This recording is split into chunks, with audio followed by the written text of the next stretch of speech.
Hello everyone and welcome back to English with Malik.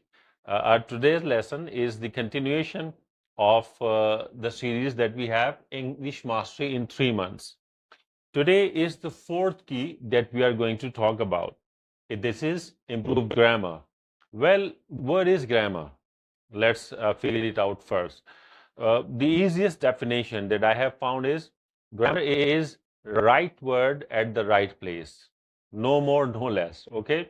A lot of people say that grammar is rules and regulations. They are, of course, indeed. I do not differ with them, but they try to make it really difficult. As difficult as a lot of the students feel that, well, grammar is something like laws. Okay. Uh, in simple terms, like I said, it is the right word at the right place. If you know when and how to use the right word at the right place, you get it. Okay.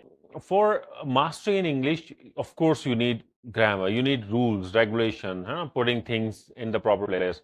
What do you have to do for that? Well, the very first thing is study grammar rules. Okay. You need to see that how to put a right word at the right place. That's an important thing. That includes tenses, okay, which are like present, past, and future tenses.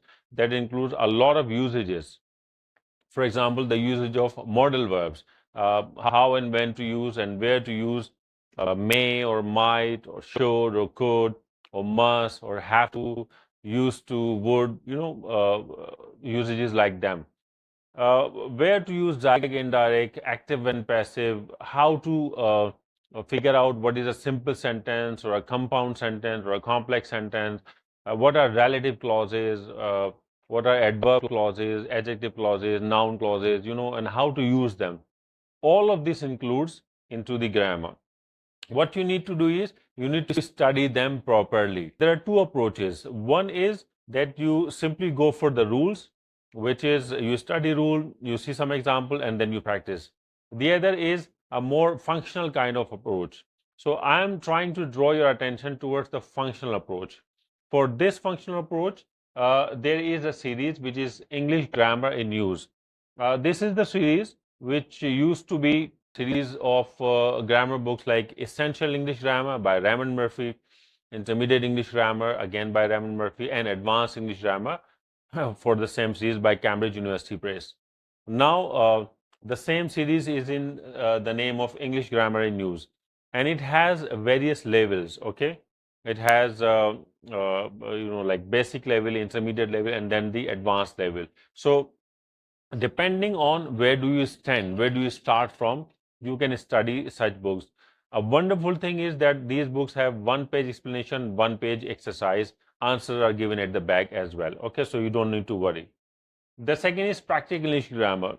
Okay, J.B. Martinet one. This is a classical book that explains all the rules and regulations and all the structures that can come from basic to advanced level. So you can study that book as well. This book is a set of 3 books. One is an explanatory book, okay, and there are 2 books, exercise 1 book and exercise 2 book. Answers are given at the back. All the books that are printed or published by some authentic publisher have the answer keys. For a learner, answer key is an important factor. So always try to get a book that has an answer key, because sometimes you do not have a teacher who can check your answers. So the easiest way is to do the exercise. You can check yourself, ask somebody. You can do that. Ask somebody to check your answers, and if there are mistakes, correction, then you can rectify them later on by studying the same pages again. So such books with answers are preferable. Then practice regularly. That is an important thing. On a daily basis, take some time. Let's say half an hour you devote to your grammar practice. I would say that if you are at a beginner level, start from the very first points that come, like the usage of is, mr, was, were, tenses like present simple, continuous, present perfect, past simple, future simple, future continuous. Such kind of structure they can help you. If you are at a better level, like at intermediate level, then I suggest you should go for a diagnostic test. A book like grammar, English grammar, and use this has a diagnostic test. Okay, or if you can request me in a comment, and I can provide you one of the diagnostic tests as well. That diagnostic test will check your grammar level from beginner to the advanced level, and it will help you find out where are you lacking, and then you can plan and make a strategy to improve yourself.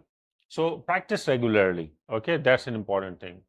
Then read widely. Well, I have been talking about the input a lot. Reading is an input. And when you read, pay a little focus on how a sentence is formulated. There are a couple of things that you can find out in a sentence. For example, you read a sentence and then you find out its grammatical structure in terms of its tense. What tense it is? Is it present, past, or future? One thing. Okay. Then you can talk about what kind of sentence structure it is. Is it a simple sentence or a compound sentence or a complex sentence? That you can also focus on. Whether there are any phrases and clauses that are used in it. Okay.